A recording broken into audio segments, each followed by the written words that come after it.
I'm D.B. Mangum, and I am not a Taoist. I'm not a Buddhist either. I don't know what I believe. I don't know what it means. I just know that I have received great edification from the study of Taoism, Buddhism. But for right now, I'm just exploring ideas that have blessed my life. When I declare that I'm not a Taoist or a Buddhist, am I expressing disdain for the Tao, for Buddhism?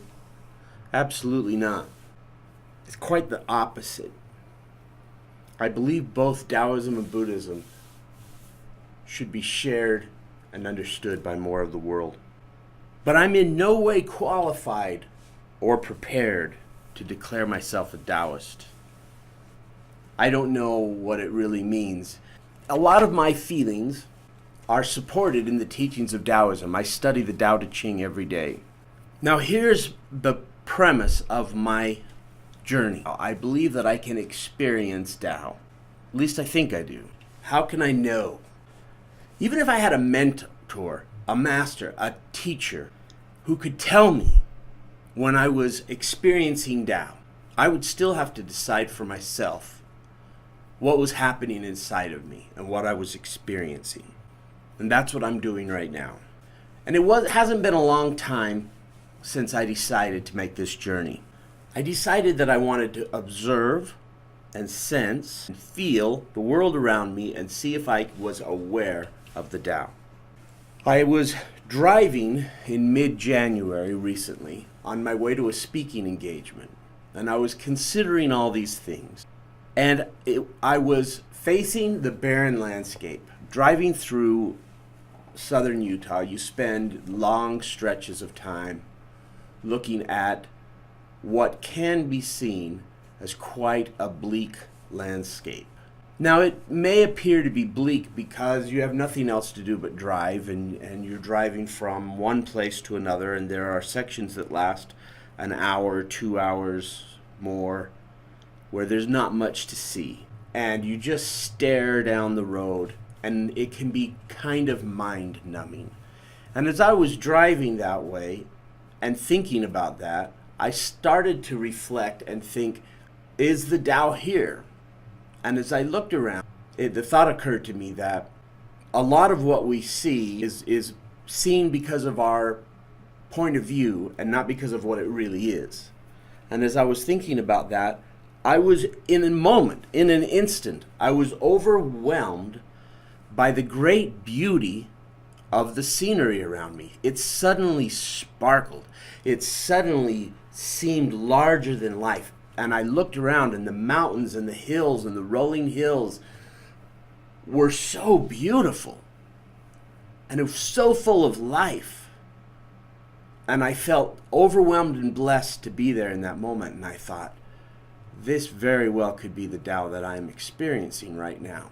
And as I looked on an ancient fence post over an ancient gateway into a section of land, there was a crow sitting on a post looking over his territory. So serene, so majestic in many ways, and I felt almost envy. This crow lived day to day in this beautiful landscape. He raised his family, he sought his food, he made his life in that beautiful place. And his life was full, and he didn't seek more. And I thought it was very beautiful. And I thought, this is part of my answer. This is the beginning of my journey. These are the moments that I should seek. If I'm not a Taoist, I'm not a Buddhist, what am I?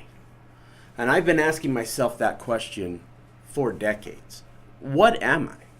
I've always been moved by the Glenn Campbell song, the Wichita Lineman. When in the opening line, he declares, I am a lineman for the county. There is great power in understanding and declaring of who you are. And many people seem to know who they are. They know where they graduated from school. They know what job they perform. They know where they live. They know who they are. They can answer that question. Others look baffled when you ask the question. They don't even understand the question itself.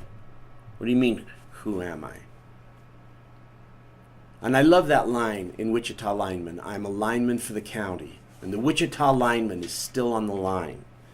He's expressing that he can be counted on. He knows who he is, and he's still there. When you ask that, who am I? What's your value to the world?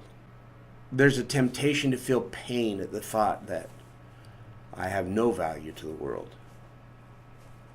I'm nothing. I'm nothing. If I died tomorrow, the impact on the world would be nothing. Nothing would be lost. There may be some people who love me that would be sad, but nothing would change in the world. It's a dark thought. It's a dark thing to ponder, and it's been my temptation for decades. And I have found that you can find the answer to that question, who am I, through service. I love that. And it's service is a basic tenet of many spiritual schools, many religions. Service of others, love of your fellow beings. That it's a beautiful thought, and it's true, and I have experienced deep spirituality in the act of service and deep satisfaction in the act of serving others. And that can be a great answer to that question, who am I? I'm someone who serves others. I'm someone who loves other people. That's a beautiful answer to that question. Years ago, I was watching PBS, and they were playing the musical version, the stage production of Les Miserables. Is that how you say that? I'm not French either. I'm not Taoist, and I'm not Buddhist, and I'm not French. But I love that show. So as we sat watching, my family and I had an amazing experience. It was actually just my youngest daughter and I. I was hardly aware of her. She had come into the room and was sitting with me, watching Jean Valjean sing.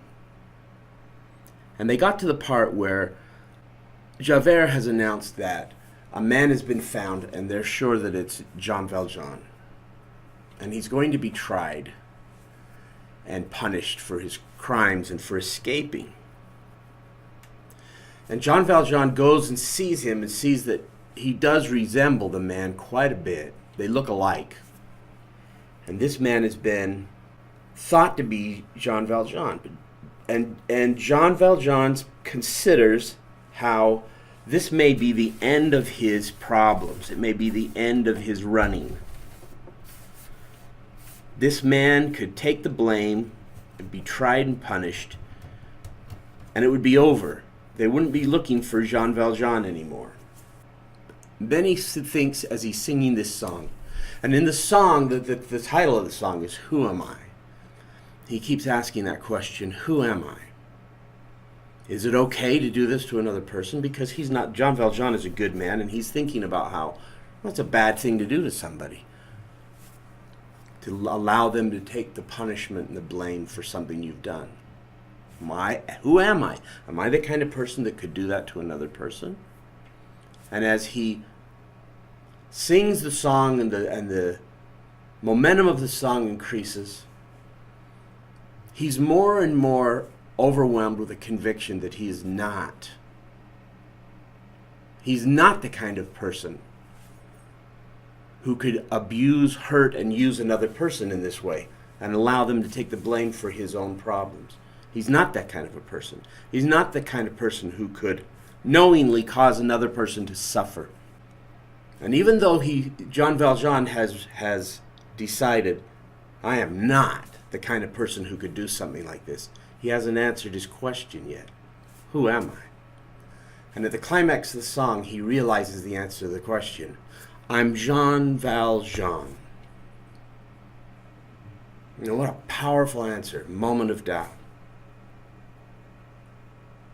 And that, it means so much in that moment. I'm Jean Valjean, not him. I am. I'm the one who's guilty.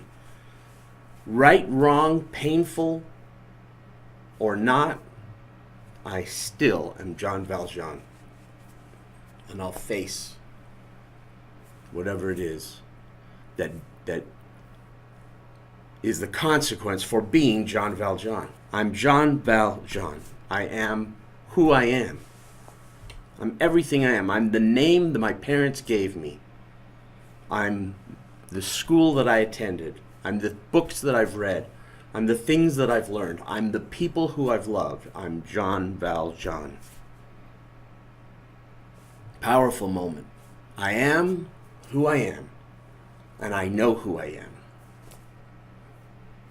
And as I sat there watching, my eyes welled up with tears a little bit because I found that the message of that song to be so powerful. And my daughter had been watching the program and watching me and noticing the connection I was making with the song and the message. And when the song was over, her voice was shaking because she was emotionally overcome as well. And she said, "Daddy?"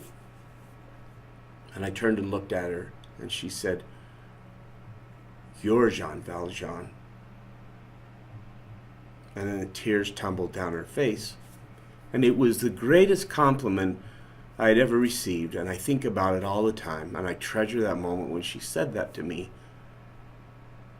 That in her eyes, as a daughter, I understand the qualities that I was seeing, that the story of Les Miserables projects, the qualities of Jean Valjean, his tenacity, his determination to do what is right. His determination to do what is right even when everybody else says that it's wrong.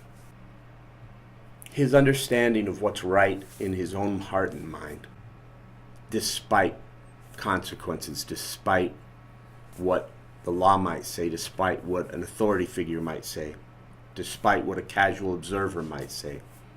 He's Jean Valjean. He'll do what he must, what he knows is right. And to hear my daughter say, "Daddy, you're Jean Valjean," it was a compliment that shaped my life and steered my course and hardened my resolve. To have a daughter look at you with that much confidence and make that declaration.